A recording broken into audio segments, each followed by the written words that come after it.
Honda Shine SP CB 125 CC. তো এই বাইকের সিবিএস ব্রেকিং সিস্টেম, অর্থাৎ পিছনের ব্রেক করলেও সামনের ব্রেক কিন্তু এর সঙ্গে হয়ে যায়। তো ব্রেক করলে দেখা যাচ্ছে যে ব্রেক ডিস্ক জাম হয়ে যাচ্ছে, এমনকি চালাতে গিয়ে যখন ব্রেক করা যাচ্ছে সামনের চাকার ব্রেক একদম এটকে যাচ্ছে এবং এটকে যে পড়ে গিয়ে কিন্তু এই ডাইন লিভারটা মানে ব্রেক লিভারটা ভেঙে গেছে। এর কারণে কিন্তু মডিফাই একটা ব্রেক লিভার লাগিয়ে দিয়েছে। তো আসলে এই ব্রেক লিভারটা এই বাইকের নয়।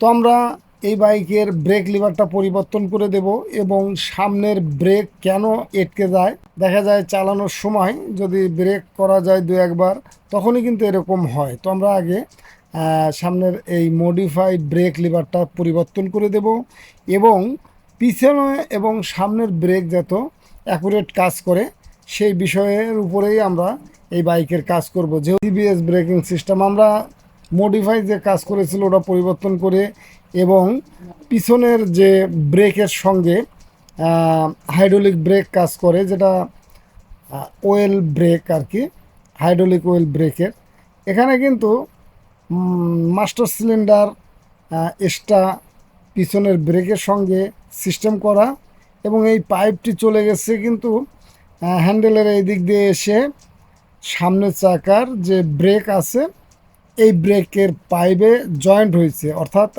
ডবল কাজ করছে। এখান থেকে এই ব্রেকটা যখন পিছনের ব্রেক চাপা হচ্ছে তখন কিন্তু পিছনের ব্রেকের পাশাপাশি সামনের ব্রেকেও কিন্তু এই ব্রেকের সঙ্গে কাজ করছে, মুভ করতেছে, যার জন্য কিন্তু সামনের ব্রেকও পায়ের ব্রেকের সঙ্গে হয়। তো এখানে কিন্তু দুটো পাইপ দেওয়া আছে এবং ভিতরের সিস্টেমও কিন্তু আলাদা। তো এই ব্রেক যাতে না হয়ে থাকে এবং এরকম প্রবলেম যেন না হয় এর জন্য আমরা কাজ করছি, আমরা লিভারটি পরিবর্তন করে আমরা আরেকটা বাইকের, যদিও এটা এই বাইকের নয়, এই লিভারে কিন্তু অ্যাকুরেট ব্রেকে কাজ করছে, এর জন্য আমরা এটাই সেটিং করে দিলাম। এখানে ঠিকঠাক কাজ করবে এই জন্য ওটা লাগালাম, আর পুরাতনটা যেটা মডিফাই করেছিল এটা আমরা বাদ দিয়ে দিলাম। এখন কিন্তু সামনে ব্রেক লিভারে আর কোনো প্রবলেম হবে না।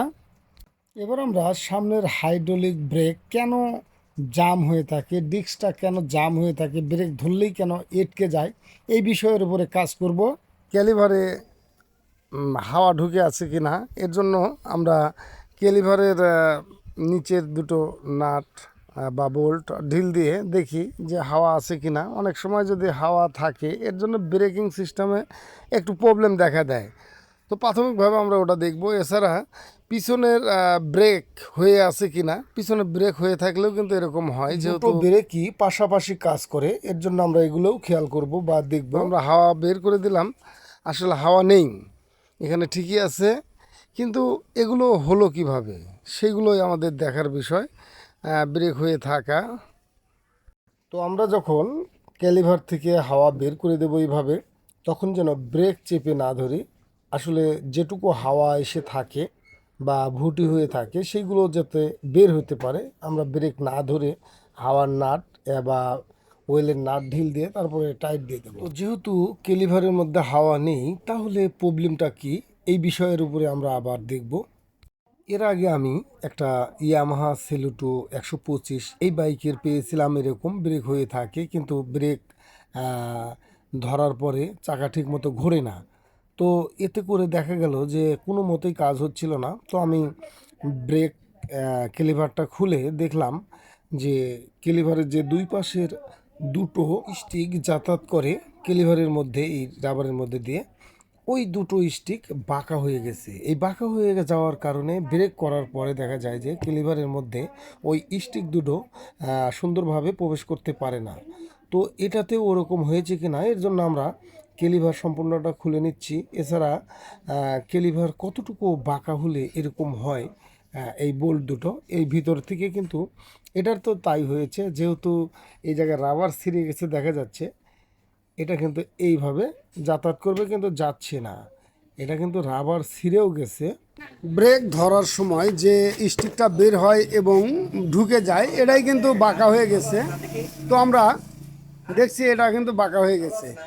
এই এরকম অবস্থা হলে আমরা এটাকে যেভাবে সোজা করি অনেক সময় দেখা যায় যে কেটেও ওয়েল্ডিং করে আবার ঠিক করতে হয়, তো এটা আমরা চেলের পর রেখে এটাকে ঠিক করব। তো প্রথমে আমাদের একটা বোল্ট খুলে নিতে হবে, তারপরে আমাদের পজিশন অনুযায়ী রেখে সোজা করতে হবে। তো এখন কিন্তু একদম সোজা হয়ে গেছে। তো এরকম করে যদি আমরা কাজ করি তাহলেই কিন্তু হবে। তো আমরা দেখব ঠিকমতো এখন যাতায়াত করে কিনা। ব্রেক করার পরে এবং ছাড়ার পরে যে যেভাবে এই দুটো রড যাতায়াত করে ক্যালিভার রাবারের মধ্যে, এটা আমরা দেখব। এবং যদি সঠিকভাবে ক্যালিভারের মধ্যে যাতায়াত করে তাহলে কিন্তু আর এরকম প্রবলেম হবে না, ব্রেক হয়ে থাকবে না, সুন্দরভাবে চলবে।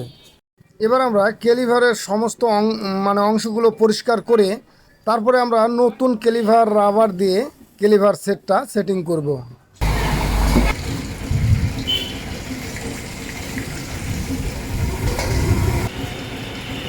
ভালো করে তো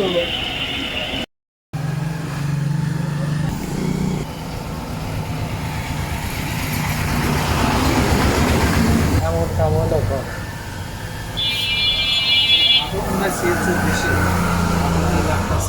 জ্বলতেছে বেশি। অ্যাক্সিডেন্ট, ব্রেক আটকেই তো অ্যাক্সিডেন্ট হয়েছে।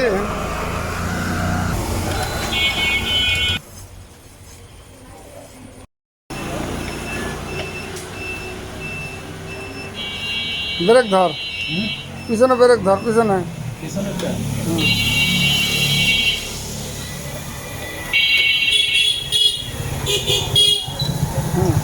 সামনে সামনে ধরেন। তো এখন কিন্তু একদম ইজি, ফ্রি হয়ে গেছে চাকা। এছাড়া নতুন ব্রেক প্যাড সেটিং, ব্রেক প্যাডটা ভালোভাবে পরিষ্কার করে সিরিজ কাগজ দিয়ে ঘষে সেটিং। ধন্যবাদ সকলকে, ভালো থাকুন, সুস্থ থাকুন।